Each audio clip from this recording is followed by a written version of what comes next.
was there some specific trigger that was able to make you jump from this, this standard job that you've been working on, you've been, putting your life and effort into it? Is there anything specific that made you like, okay, this is the decision. This is why I'm going with it? Any like turning point, tipping point Well, there? like many of us, own health, as I realized that stress is not good for me, in that Right. there is actually stress, even if, Yeah. you always think as a physician, or women, midlife with kids and dogs, and they're like, I can handle it. We're so proud of it. Right. Until we realize it's really wearing me down. It's not giving me any fun.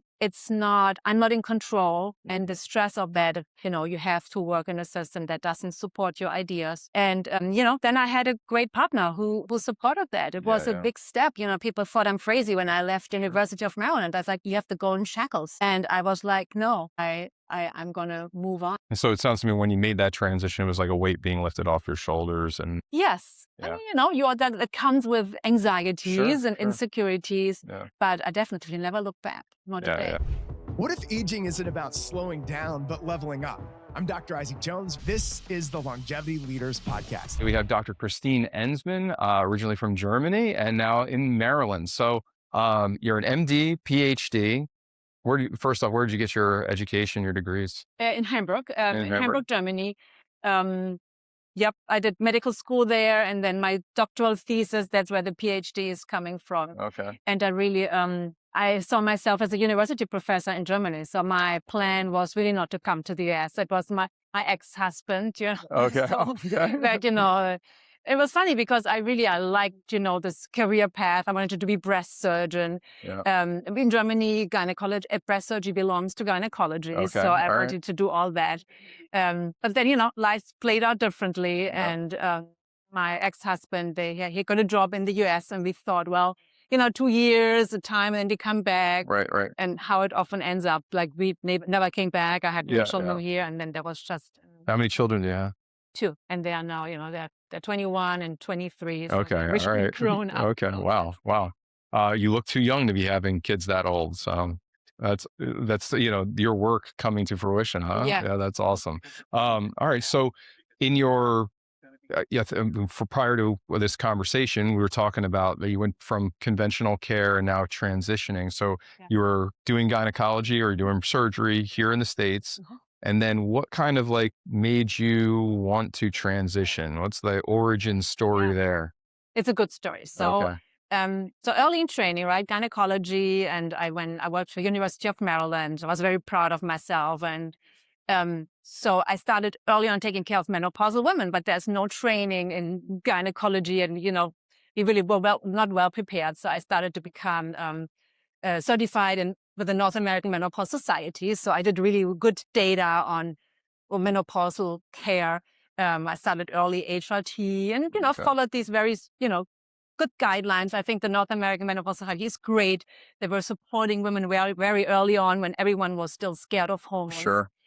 So, and as I love the great data they had, there were kind of gaps. It was always like, well, you're going to gain some weight, but it's only 3 kilos. There was, so this is the care I gave my patients. And then, how it is, it happened to myself. I was rather on the earlier side. Like most women, stress in midlife, there came, the divorce and the kids and, that very stressful job at level 3 hospital. And I, started skipping my cycles at 45. And I thought, oh, whatever, this is just, that is just stress. But of course it wasn't. I followed really the straw criteria. Stages of reproductive aging. 3 years later, I lost my menstrual period at 48, over. So, and then suddenly I realized that I started to have all these mystery symptoms my patients had. One thing is hot flashes. Everyone talked about hot flashes easy on. But because I saw so many menopausal patients, they had GI issues. I mean, now everyone knows, with Instagram and as new information travels very fast. But 10 years ago, there was no correlation between GI issues and menopause. No one talked about it. It was a stepchild. Like the palpitations, all of them, came with a Holter monitor, all of these things. And all that happened to me now, the GI issues, the palpitations, the panic attack at nights. And at the same time, there came the weight gain. And I was like, I'm not going to tell myself, no, this is okay. Don't worry. It's an average only like 3 kilos. So suddenly I realized this is not okay. I love my good data and my conventional medicine, but now I need a different toolbox to help to get answers. And that's when I really started to branch out to functional medicine. Awesome. When I really got myself that education. Ultimately, I left University of Maryland. They were not supportive of that, what I really found so important. Apart from it was like an unbelievable stressor, which I then realized. I always thought I'm cool with stress, and then, got wearables and I realized, oh no, I'm like highly stressed all the time. This is just in my mind. I can, deal with it. So, and then I started really to understand the connections between the gut and the heart issues, and had like a whole new toolbox, and it started felt so much better to actually give my patients solutions and help them. What was I want to kind of zoom in on the decision to be able to leave a job that you've been operating with, and then having this, almost like a switch in your framework and belief system. What was there some specific trigger that was able to make you jump from this, this standard job that you've been working on, you've been, putting your life and effort into it? Was there anything specific that made you like, okay, this is the decision, this is why I'm going with it? Any turning point tipping? If you're a medical doctor, nurse practitioner, chiropractor, or other health expert that's stuck in a broken system, there's a better way. The Freedom webinar shows you a proven 5-step system to build a 7-figure virtual health practice, or how to modernize your current brick and mortar practice without the burnout. Learn to create high-ticket programs, automated income, residual revenue, and attract clients ready to work with you. Book your $1 million strategy session today by clicking the link in the description.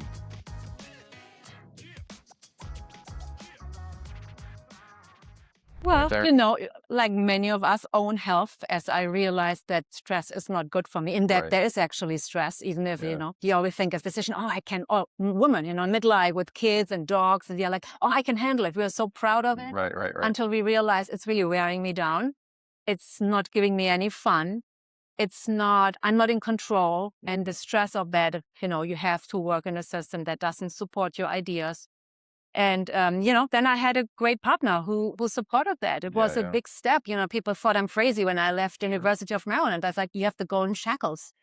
And I was like, no, I'm going to move on. And so it sounds to me, when you made that transition, it was like a weight being lifted off your shoulders. And yes. Yeah. I mean, that comes with anxieties and insecurities, but I definitely never look back. Not today. Yeah. Good. And so now, from that decision process to where you are now, what's been like, obviously integrating this with patients, seeing success, that type of thing, to be able to get to now you have your own private practice, virtual practice? What do you have? Yeah. So first I went to a different healthcare system to work, initially full-time, then part-time. And then I started building an online business. And the reason really was, it was just difficult to, as many of you know, like reintegrating this very fun but labor-intensive care into regular insurance-based care. So I was, again, feeling I'm just burning out, as interesting and engaging as it was.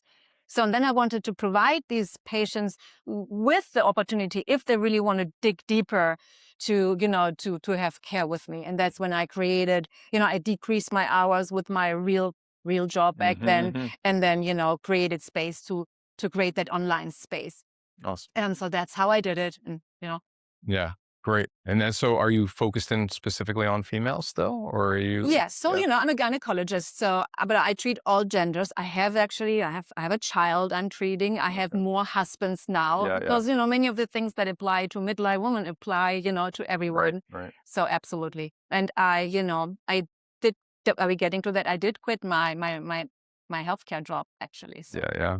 Great. That's all amazing. Well, congratulations on being able to do that. I think that a lot of practitioners, especially coming from the conventional space, the security of their current job, the opinion of their peers that they've, the people that they respect and that they've been respected by, it becomes very difficult to make a switch like that. And it's conferences, it's communities like this where you hear people and they're surrounded by people that are supporting those decisions. They've gone through it. So I appreciate you sharing your story because I think it's going to motivate other practitioners maybe at that tipping point Yeah. to be able to make that decision. So Yeah. in thinking about those types of people, is there any particular piece of advice or thought process of like how to work through that?